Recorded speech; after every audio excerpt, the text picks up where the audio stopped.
India-China Special Representatives for the Border Mechanism, National Security Advisor Ajit Doval and Foreign Minister Wang have met to discuss a range of issues. The duo discussed management of peace and tranquility in the border areas, reasonable and mutually acceptable solution to the boundary issue. The Russian parliament has passed a new law that could have significant diplomatic implications.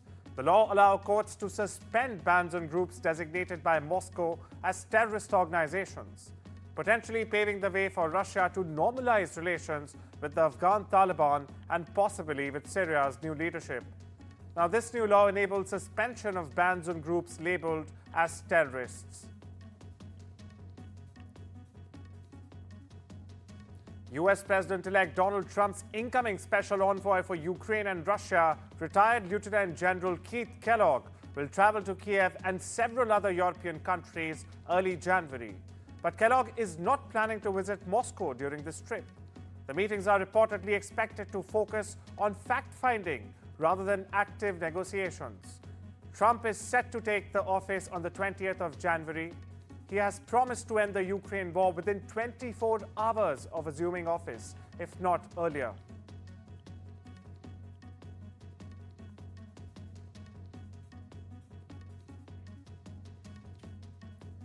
Russian authorities have detained an Uzbek citizen who has confessed to planting and detonating the bomb that killed Lieutenant General Igor Krylov in Moscow a day earlier. The man said that he came to Moscow to carry out an assignment for Ukraine's intelligence services. Ukraine has apparently offered the man a total sum of $100,000 for the murder and for residency in a European country. Russia's head of nuclear, biological and chemical protection defense, Krylov, was killed outside his apartment building along with his assistant when a bomb hidden in an electric scooter went off.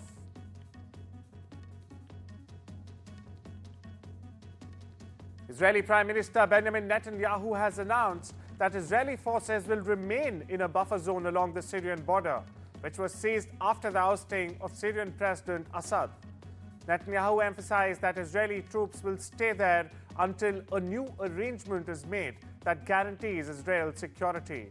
He also highlighted the strategic importance of Mount Hermon, located inside Syria, about 10 kilometers from the Israel-held Golan Heights. Listen in. אני פה בשיח חרמון עם שר הביטחון, הרמטכ"ל, אלוף פיקוד צפון, ראש השב"כ ומפקדים בכירים. אנחנו פה בחיתוך מצב כדי להחליט על היערכות ישראל במקום החשוב הזה עד שימצא סידור אחר שמבטיח את ביטחון ישראל. U.S. President-elect Donald Trump has reiterated his intention to impose reciprocal tariffs in retaliation for the high tariff imposed by New Delhi on import of certain American products. Now, Trump said India and Brazil were among countries that impose high tariffs on certain American products. If India puts taxes on U.S., America's response will be reciprocal. Canada is stepping up efforts to secure its border. The U.S.-Canadian ministers have revealed a new border security plan on Tuesday, which they had earlier presented to U.S. President-elect Donald Trump's administration. Now, the plan focuses on surveillance, intelligence, and technology. Public Safety Minister Dominic LeBlanc described discussions with Trump's border czar Tom Homan as quote-unquote encouraging. The measures include helicopters, drones, surveillance towers, sniffer dogs, and a joint strike force targeting organized crime. U.S. President-elect Donald Trump has nominated former Senate candidate and ex-footballer Hershel Walker as the U.S. ambassador to the Bahamas. Trump made the announcement in a post on social media platform Truth Social. Now, Walker lost his bio for a U.S. Senate seat in Georgia 2 years ago against Democrat Raphael Warnock. The United States established diplomatic relations with the Bahamas in 1973 to be precise, following its independence from the United Kingdom. House Republicans have wrapped up their probe into the January 6, 2021 Capitol attack. They have concluded that former GOP Republican Liz Cheney should be prosecuted. The claim is tied to her role in investigating the attack when then-President Donald Trump supporters stormed the Capitol. The report released on Tuesday reflects the party's efforts to back Trump's push for vengeance. It also targets Cheney and other members of the January 6 committee who Trump believes should face jail time. However, it is unclear if there is a real legal argument behind these allegations. Luigi Manion, accused of killing United Healthcare CEO Brian Thompson, has now been indicted for murder in Manhattan. Manion faces 11 charges, including first-degree murder and murder as an act of terrorism. The indictment alleges that he killed Thompson to, quote-unquote, influence the policy of a unit of government by intimidation or coercion. Listen in. We are here to announce that Luigi Manion, the defendant, is charged with 1 count of murder in the first degree and 2 counts of murder in the second degree, including 1 count of murder in the second degree as an act of terrorism for the brazen, targeted, and premeditated shooting of Brian Thompson, who, as you know, was the CEO of United Healthcare. The Philippines has ratified a new defense pact with Japan that would allow their militaries to deploy on each other's soil amid increased regional tensions with China. The agreement between the two countries was signed in July over shared concerns about China's growing assertiveness in the region and confrontations between Philippine and Chinese naval vessels in contested areas of the South China Sea.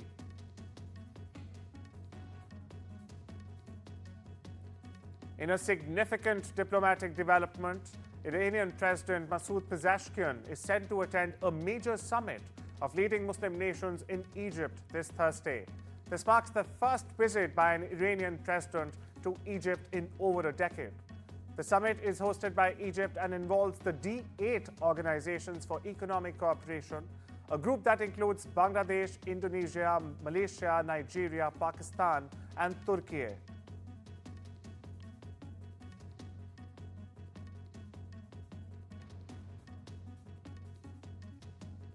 A Filipina woman who had been on death row in Indonesia and who was nearly executed by a firing squad in 2015 has arrived in Manila after long-standing requests from her home country. Mary Jane Fiesta Veloso had spent almost 15 years in a prison for drug trafficking. She won a last-minute reprieve that will lead to her testimony exposing how a criminal syndicate duped her into being an unwitting accomplice and a drug dealer. About 100 relatives and supporters, including her 2 sons, who were only toddlers when she was arrested in 2010, welcomed her with cheer and tears when she arrived at Manila's airport. Gunshots were reported throughout a neighborhood in Baltimore where a car crashed outside a funeral home that appeared to be closed at the time. Baltimore police confirmed that a shooting and a related fiery car crash killed 1 person and injured at least 9 others. They were rushed to the hospital.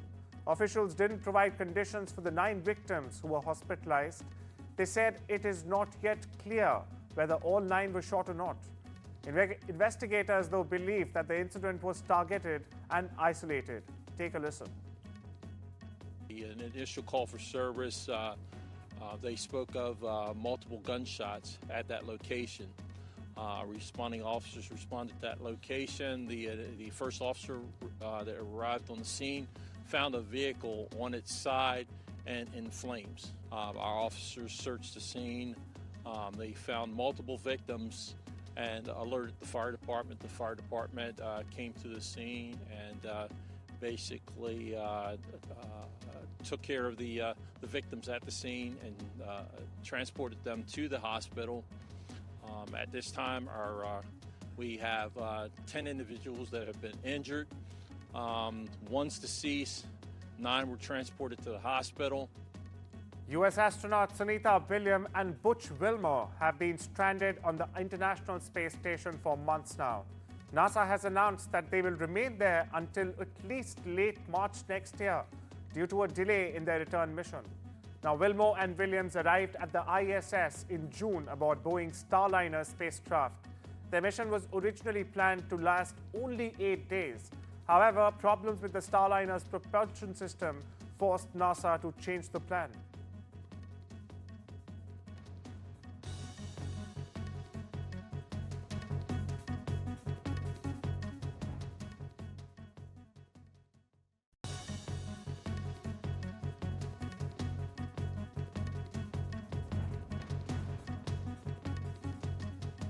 French authorities have announced an overnight curfew in Mayotte as they sought to stabilize in the aftermath of Cyclone Shido. Shido is the most intense storm to hit the island territory in almost 90 years. The French military has said it is sending 4 to 5 planes a day with up to 50 tons of assistance, including food, water and medicine. Hundreds of military personnel have arrived since the weekend in Mayotte.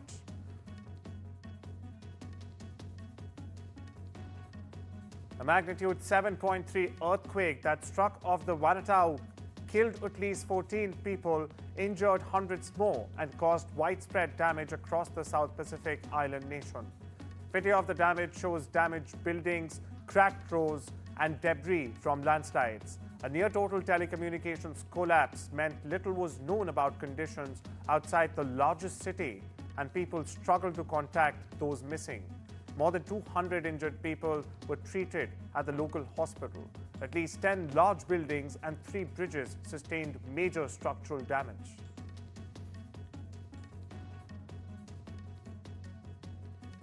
An aid plane from the Royal Australian Air Force has taken off, carrying supplies and personnel to go aid the relief efforts in Vanuatu. Rescue efforts got underway after the quake, and rescuers worked through the night, trying to reach people screaming for help from under the rubble. Australia stands with the people of Vanuatu following yesterday's devastating earthquake. Our deepest sympathies go to the people of that wonderful, beautiful country, particularly following the tragic loss of life there. We know from early reports that quite significant damage has occurred there, and on the request of the Vanuatu government, we are deploying immediate assistance today. Honda and Nissan are in talks to establish a holding company, signaling a significant shift in Japan's auto industry as it faces challenges from Tesla and other EV competitors. According to a source, the discussions, first reported by the Nikkei newspaper, aim to strengthen collaboration on technology and position Japan's number 2 and number 3 automakers as the strongest domestic rival to Toyota. Nissan shares surged over 21% in Tokyo trading, while Honda's share dipped 1.6%.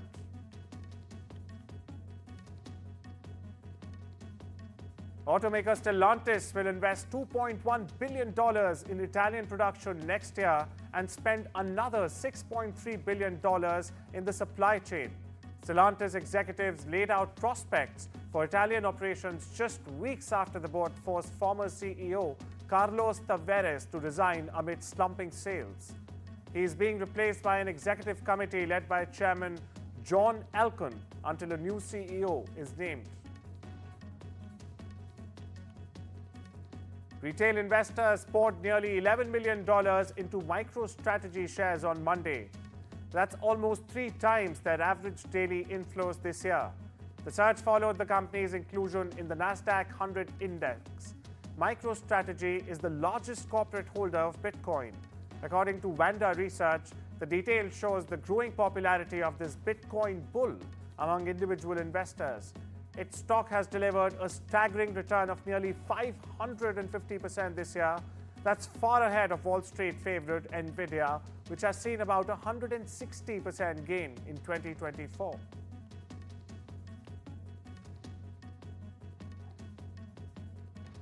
Bitcoin's soaring value is turning heads in the luxury fashion world. High-end brands and retailers are showing more interest in accepting cryptocurrencies as payment. They aim to tap into new pockets of wealth and build loyalty with crypto investors.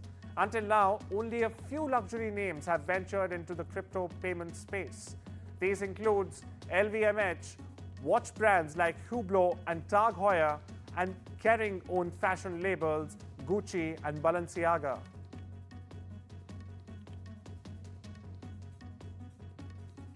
According to a report, US President-elect Donald Trump is scheduled to meet with Netflix CEO Ted Sarandos on Tuesday at his Mar-a-Lago resort.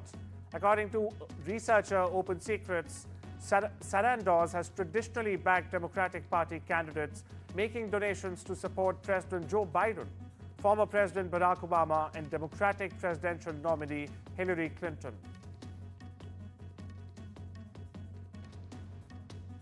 Elon Musk has said Starlink's satellite internet is inactive in India. This marks his first comments since authorities seized two of his company's devices in recent weeks. One of the devices was seized in an armed conflict zone and another in a drug smuggling bust. Now, Starlink is seeking approval in India to provide satellite broadband services.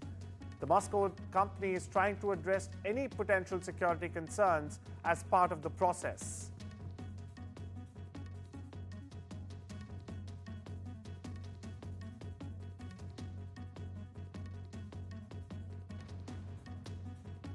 A Japanese space startup has said its second attempt to launch a rocket carrying satellites into orbit has been aborted minutes after liftoff. The second attempt was made 9 months after the company's first launch attempt that ended in a similar explosion. Space One's Kairos No. 2 rocket lifted off from a site in the mountainous prefecture of Wakayama in central Japan on Wednesday. The company said it had aborted the flight after concluding that it was unlikely to complete its mission.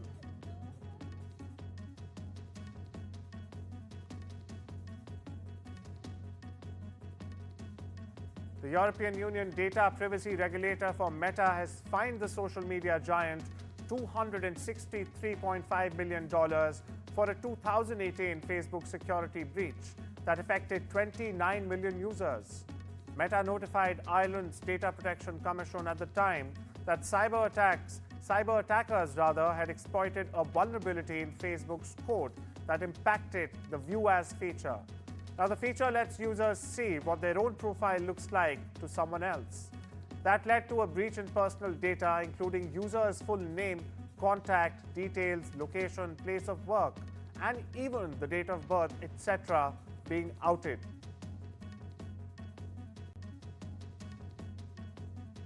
Tom Cruise has received a special salute from the U.S. Navy this week.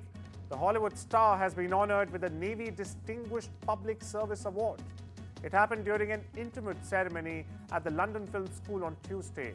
Cruise said he was proud to accept the honor from the U.S. Secretary of Navy Carlos del Toro. The award recognized Cruise's contributions from 1986 all the way to 2023 as a supporter of the Navy and Marine Corps. Del Toro praised Cruise for his exceptional and wide-ranging contributions to the film industry. Meanwhile, Cruise called it an extraordinary acknowledgement and said he shared the honor. Thank you so much. Thank you for everything you do. Thank you for honoring. I would like to say I admire you.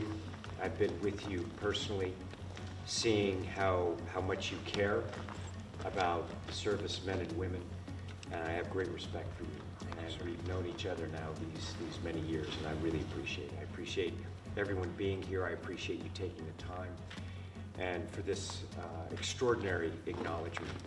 And I accept this on behalf of not just myself, but our entire cast, our crew, our writers, directors, the studios in Hollywood who are so dedicated to helping. I admire all of the servicemen and women. The Godfather Part 2, originally released on the 20th of December 1974, 50 years ago, became the first sequel to win the Academy Award for the Best Picture. The film won 6 Oscars, including Best Director for Francis Ford Coppola, Best Adapted Screenplay, Best Art Direction, Best Music, and Best Supporting Actor for Robert De Niro. The film celebrated its 50th anniversary on Tuesday. Look what's happening. Pop star and fashion designer Fel Williams has been named UNESCO's Goodwill Ambassador for Autistic Education and Entrepreneurship. Williams is Louis Vuitton Menswear's Autistic Director. He also performed at the Notre Dame Cathedral's reopening earlier this month. The role of Goodwill Ambassador includes protecting indigenous cultures, advancing education and healthcare for women, raising awareness about genocide prevention, and safeguarding cultural heritage. With my experience comes a responsibility, and as a Goodwill Ambassador, I really hope to deepen that sense of unity and togetherness. I'm gonna do my best, but you can't do it alone. My goal is to promote the kind of education that helps even the odds for marginalized kids like myself and adults by closing the opportunity chasm. At the core of everything that I do is the belief that opportunity should not be determined by the circumstances of where you come from,